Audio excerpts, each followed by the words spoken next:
Assalamualaikum warahmatullahi wabarakatuh. Perkenalkan nama saya Raffi Mukmin dari kelas TI 23B dengan NIM 1235. Kali ini saya akan membahas mengenai bagaimana desain produk dan aspek ekonomi yang memengaruhi proses pemesinan di dunia industri.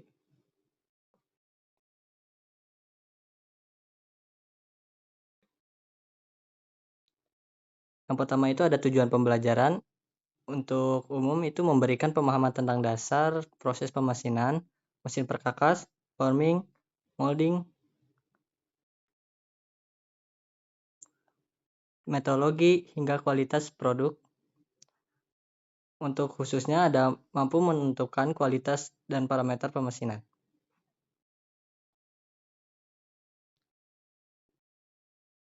Jadi, sebelum masuk ke materi utama, pentingnya kita untuk memahami istilah-istilah dasar seperti machinability, toleransi, kehalusan permukaan, dan kekerasan atau kekuatan material. Ini adalah fondasi dari seluruh proses pemesinan.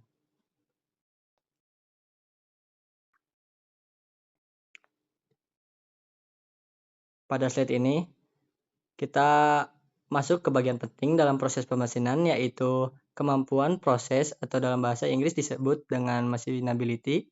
Jadi, machinability itu adalah istilah yang digunakan untuk menggambarkan seberapa mudah sebuah material bisa dipotong menggunakan alat potong seperti pahat atau bor. Jadi, semakin mudah suatu material dipotong, maka semakin cepat prosesnya. Dan umur alat pun bisa jadi jauh lebih panjang. Lalu yang kedua ada beberapa hal yang menjadi penilaian kemampuan proses pada faktor penentu machinability, yaitu yang pertama ada umur pahat. Jika material terlalu keras, pahat akan cepat aus dan harus sering diganti. Yang kedua ada gaya potong. Jadi material yang sulit dipotong membutuhkan gaya lebih besar yang bisa merusak mesin atau meningkatkan konsumsi energi. Yang ketiga ada kehalusan permukaan. Material yang mudah dipotong biasanya menghasilkan permukaan yang lebih halus.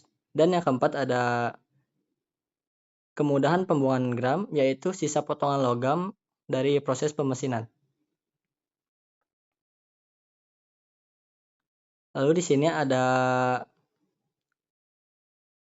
untuk menilainya, material ini dibandingkan dengan baja standar dengan material steel B1112 yang pakai nilai MR atau machinability rating.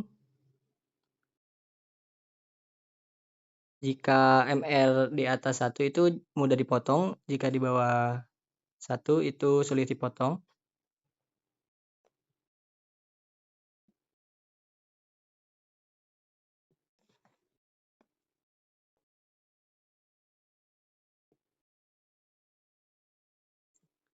Lalu di sini ada pengaruh sifat material.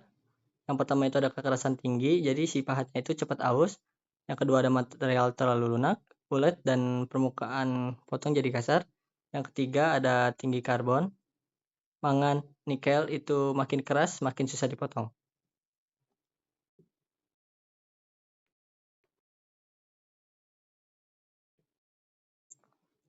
Untuk toleransi dan kehalusan permukaan, jadi toleransinya itu batas ukuran yang masih bisa diterima. Semakin ketat toleransi, maka tinggi biaya produksinya. Jadi hanya digunakan untuk toleransi ketat jika memang dibutuhkan. Untuk kehalusan permukaan juga dipengaruhi oleh yang pertama itu ada pahat, kecepatan potong, yang ketiga ada getaran mesin, yang keempat dan yang terakhir ada bahan benda kerja.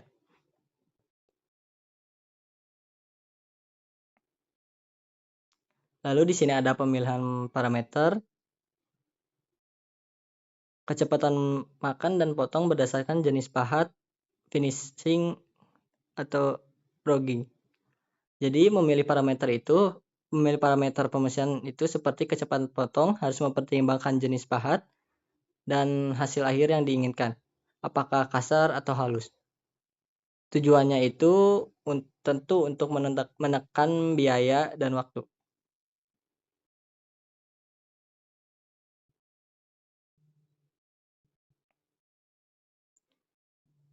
Di sini ada penggunaan cairan pendingin. Jadi cairan pendingin itu atau kulon punya peran besar dalam proses pemesinan. Yang pertama itu ada mendinginkan benda kerja dan pahat. Lalu yang kedua ada melumasi agar potongan lebih halus. Yang ketiga menghilangkan gram dari area pemotongan.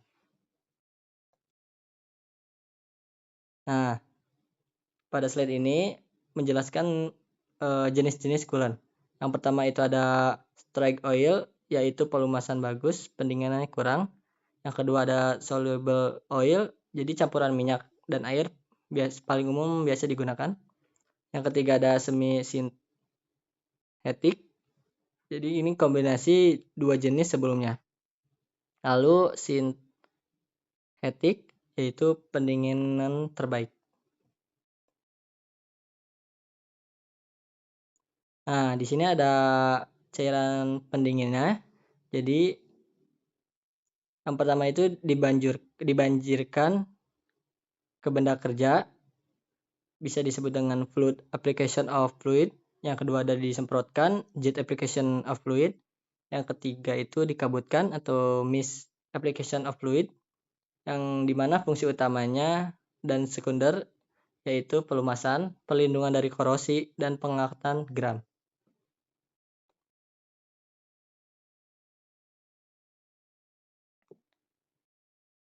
Di sini ada perawatan dan cairan. Maksudnya di sini ada perawatan cairan pendingin. Yang pertama itu ada gimana monitoring konsentrasi pH kotoran. Jadi coolant itu kan harus dirawat agar tidak rusak atau jadi sumber bakteri. Jadi langkah-langkah yang pertama perawatan ini meliputi untuk menjaga pH, menyaring partikel kotoran, menambahkan zat antimikroba. Jika sudah terlalu kotor, tidak ekonomis, si coolant-nya harus dibuang dengan cara yang aman untuk lingkungan.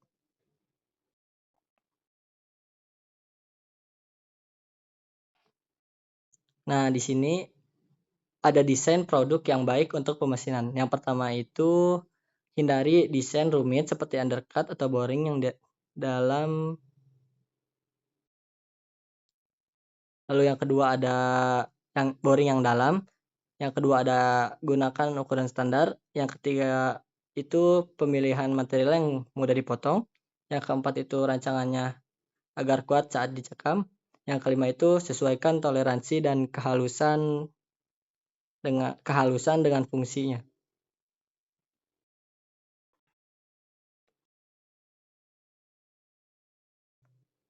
Nah, jadi kita telah membahas bagaimana desain produk dan pertimbangan ekonomi sangat mempengaruhi proses pemesinan. Mulai dari memilih material yang tepat, mengatur parameter pemesinan, hingga penggunaan cairan pendingin yang efisien. Ini semuanya bertujuan untuk menghasilkan produk yang berkualitas tinggi dengan waktu proses yang efisien dan biaya yang lebih rendah.